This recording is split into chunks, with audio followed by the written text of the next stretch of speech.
మీ business ఏదైనా మీ ఊర్లో promotion చేయాలంటే అది సుమన్ టీవీతోనే సాధ్యం. ఇప్పుడే సంప్రదించండి.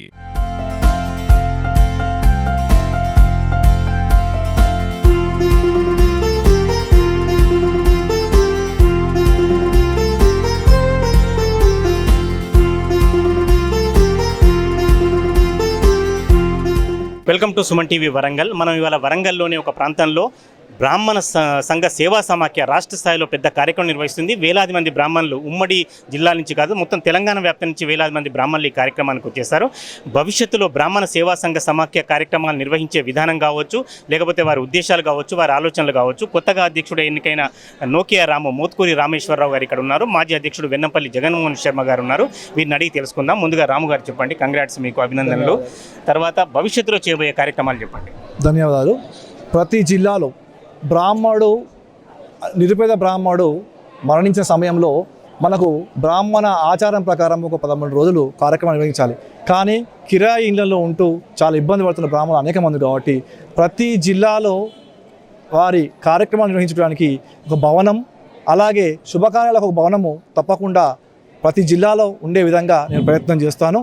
అలాగే ప్రతి బ్రాహ్మణ కుటుంబంలో విద్య కోసం, వైద్యం కోసం ఏమైనా ఇబ్బందులు ఉంటే బ్రాహ్మణ సేవా సంఘ సమాఖ్య పక్షాన మూలధన నిధి అని ఒకటి ఏర్పాటు చేసి ప్రతి కుటుంబానికి విద్య కోసం, వైద్యం కోసం ఇబ్బంది పడుతున్న నిరుపేద బ్రాహ్మణ కుటుంబానికి సహాయం చేసే ఉద్దేశంతో ముందుకెళ్తున్నాను. అదే ఆలోచనతో దీన్ని కార్యక్రమాన్ని నడిపిస్తాను. ఇంతకుముందు సమావేశంలో కుల గణన ప్రస్తావన కూడా వచ్చింది. బ్రాహ్మణ గణన కూడా ఇట్లా చేయబోతున్నారా? అటువంటి ఆలోచన ఏమైనా ఉందా? తప్పకుండా.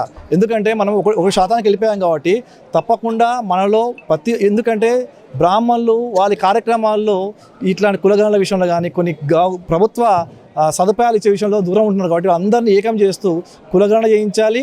ప్రభుత్వం ఇచ్చే ప్రతి పథకం గురించి వాళ్ళకి అవేర్నెస్ తెప్పించి ఈడబ్ల్యూఎస్ కానీ నిరుపేద బ్రాహ్మణునికి ఈడబ్ల్యూఎస్ అవకాశం ఉంది, కానీ దాని గురించి అవేర్నెస్, అలాగే పరిషత్ కొనసాగితే పరిషత్ ఎలా అప్లై చేసుకోవాలి, పరిషత్లో బెస్ట్ స్కీమ్ ఎలా వాడాలి, పరిషత్లో వివేకానంద ఓవర్సీస్ స్కీమ్ ఎలా వాడాలి, మొత్తం వీటి కోసం ఒక ప్రతి నెల సమావేశాలు ఏర్పాటు చేస్తూ అందరూ తెలియజేస్తున్నాం. సార్, చాలా మంది స్వామి ఎదుర్కొనేది వివాహ సమస్య బ్రాహ్మణులు. దీనికి సంబంధించి ఎలాంటి పరిష్కారాలు చూపెట్టబోతుంది?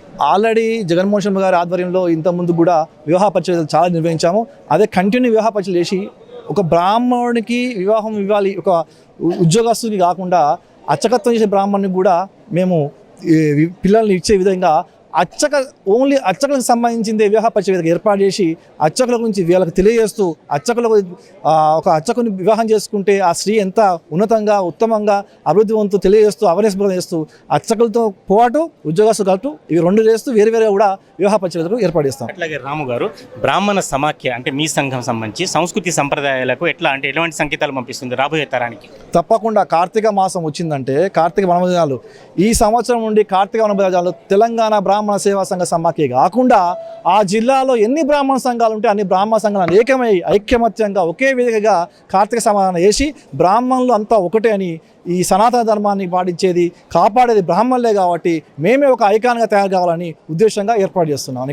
జగన్మోహన్ శర్మ గారు, అంటే సంఘాలు చాలా ఉన్నప్పటికీ కూడా మీరు ఐక్యంగా పురోగమిస్తున్నా కూడా చాలా సంఘాలు అయిపోయాయి కాబట్టి మరి ఇటువంటి పరిస్థితుల్లో ఏం చేయబోతున్నారు భవిష్యత్తులో? సుమన్ టీవీకి ప్రత్యేక ధన్యవాదాలు.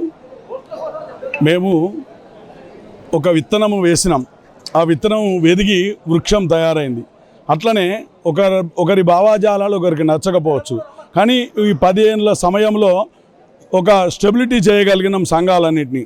అదేవిధంగా రాబోయే రోజుల్లో కూడా ఇవన్నీ సమన్వయం చేస్తూ ఒక్కొక్క సంఘాలను అన్నింటినీ అందరి దగ్గరికి వెళ్ళి కలుపుకుంటూ ఒక అంబరీలాగా తయారై తెలంగాణ బ్రాహ్మణ సేవా సంఘ సమాఖ్య అంటే నదులన్నీ చెరువులన్నీ పోయి సముద్రంలో కలిసినట్టు తెలంగాణ బ్రాహ్మణ సేవా సంఘ సమాఖ్య అనేది ఒక సముద్రంలాగా విస్తరించి రాష్ట్ర వ్యాప్తంగా వివిధ సంఘాలు ఉన్నప్పటికీ అన్ని సంఘాలను తెలంగాణ బ్రాహ్మణ సేవా సంఘ సమాఖ్య గొడుగు కిందికి తెచ్చి మరి ఈ సంఘాన్ని పటిష్టం చేయడానికే కాదు, బ్రాహ్మణులను కూడా అత్యంత బలవంతులను చేయడానికి, నిరుపేద బ్రాహ్మణులను ఆదుకోవడానికే తెలంగాణ బ్రాహ్మణ సేవా సంఘ సమాఖ్య ఉన్నదని మీకు తెలియజేస్తున్నాను.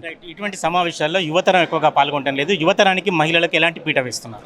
అందుకే తెలంగాణ బ్రాహ్మణ సేవా సంఘ సమాఖ్య గత 10 సంవత్సరాలైనా లేదు, ఇప్పుడు నూతనంగా ఎన్నికైన రామును మీరు అర్థం చేసుకోవాలి. ఆయన యువకుడిని నేను రాష్ట్ర అధ్యక్షుడిని చేసిన అంటే తెలంగాణ బ్రాహ్మణ సేవా సంఘ సమాఖ్య యువకులకు ఎంత పెద్ద పీట వేసిందో మీ కళ్ళ ముందర కనబడుతుంది.